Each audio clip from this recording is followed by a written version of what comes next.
નમસ્તે, જય અંબે. નવરાત્રીનો પાવન અવસર આવનારા દિવસોમાં આવી રહ્યો છે. માં અંબાની ભક્તિ અને શક્તિમાં રંગાવવા માટે ગુજરાતના સૌ નાગરિકો તૈયાર થઈ ગયા છે.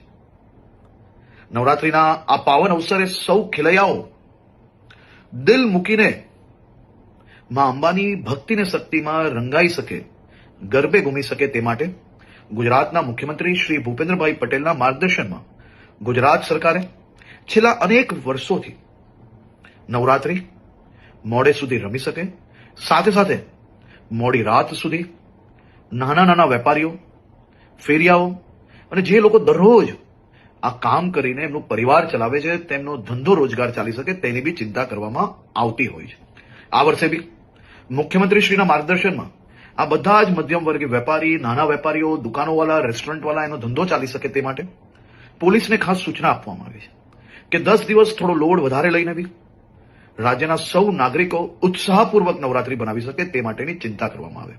સાથે સાથે સૌ ખેલૈયાઓ અને આયોજકોને બી વિનંતી છે કે આપણું મ્યુઝિક, ડીજે, બેન્ડ આ બધું આપણા જ આજુબાજુમાં રહેતા લોકો, અગર હોસ્પિટલની બાજુમાં આયોજન કરતા હો તો ત્યાં આ બધી જ જગ્યાઓ પર લોકો બીજા જે ત્યાં રહે છે તે હેરાન ના થાય તેની બી જવાબદારી આપણી છે. આપણા રાજ્યની અંદર મોડે સુધી ગરબા તમે રમી શકો તે માટે